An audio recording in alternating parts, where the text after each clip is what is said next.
Alica v krajine zázrakov. 1. kapitola. Dolu králičou norou. Alica začínala byť veľmi unavená. Sedela so sestrou na brehu rieky. Sestra si čítala a Alica nemala toho veľa na práci. Raz alebo dvakrát nahliadla do sestrinej knihy, ale neboli v nej žiadne obrázky ani rozhovory. Na čo je kniha?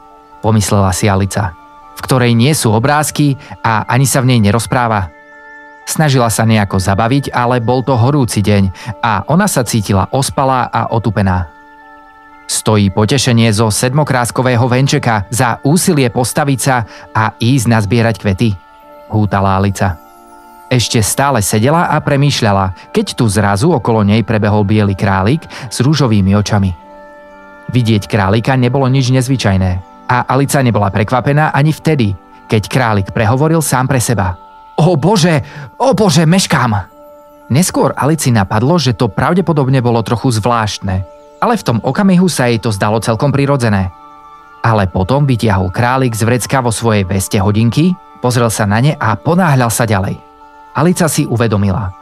Ešte som nevidela králika s vreckom na veste alebo hodinkami, ktoré by z neho mohol vytiahnuť.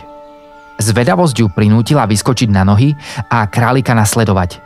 Bežala rýchlo cez pole. Neprestávala premýšľať a keď králik zmizol vo veľkej králičej nore pod živým plotom, Alica ho okamžite nasledovala.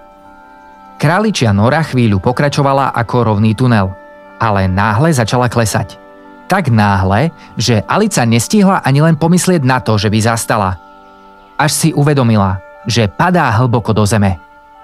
Bola to veľmi zvláštna nora. Buď bola veľmi hlboká, alebo Alica padala veľmi pomaly, pretože mala čas premýšľať a obzerať sa. Skúsila sa i pozrieť dolu a predstaviť si, čo sa asi bude diať, ale bola tam príliš veľká tma. Nevidela pod sebou nič. No keď sa poobzerala okolo seba, zbadala skrinky a police na knihy. Tu a tam videla na stenách aj mapy a obrazy.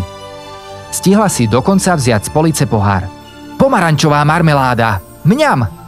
Pomyslela si Alica. Ale pohár je prázdny. Veľmi ju to sklamalo, ale pohár zahodiť nechcela, lebo netušila, čo alebo kto sa nachádza pod ňou. Takže ho vrátila späť do skrinky o kúsok nižšie. Teda, pomyslela si. Po takomto páde si všetci pomyslia, že som odvážna. Pád zo schodov bude potom to hračka. Nech už pristanem kdekoľvek. Dolu, dolu, dolu. Kto vie, ako hlboko som sa už prepadla, povedala nahlas sama pre seba. Možno sa približujem ku stredu zeme. Pozrime sa na to. To by bolo 6437 kilometrov dolu. Alica bola v škole na hodinách veľmi šikovná. Tam však nik nebol a tak svoje vedomosti nemala komu predviesť. Ale ako sa hovorí, opakovanie je matka múdrosti. A možno práve opakovanie spôsobovalo, že si pamätala toľko vecí, ktoré sa naučila. Stále padala. Dopadnem vôbec? Pomyslela si Alica. Prepadnem sa skrze celú zem? Bola by to sranda dopadnúť na mieste, kde ľudia chodia hlavami nadol. Nesmiem sa ich zabudnúť opýtať, ako sa volá ich krajina. Som zvedavá. Bude to Nový Zéland alebo Austrália? Nie, nemala by som sa pýtať. Budú si myslieť, že som nevzdelané malé dievča. Možno tam bude niekde nápis. Dolu, dolu, dolu. Alica premýšľala nad svojou mačkou a takmer zaspala, keď odrazu sedela na vetvičkách a suchom lístí a bolo po páde. Okamžite vyskočila na nohy a rozhliadla sa.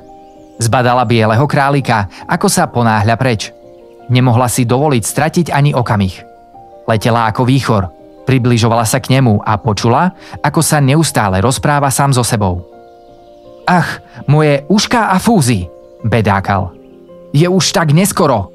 Potom náhle zabočil za roh. Aj Alica odbočila, ale po králikovi nezostalo ani stopy.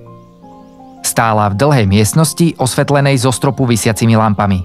Po stenách boli dvere, ale keď sa pokúsila ich otvoriť, zistila, že sú zamknuté. Kam sa podiel biely králik? A ako sa odtiaľto vôbec dostanem? Pomyslela si a smutne vykročila do stredu miestnosti. Potom uvidela na 3 nohách sklenený stolík.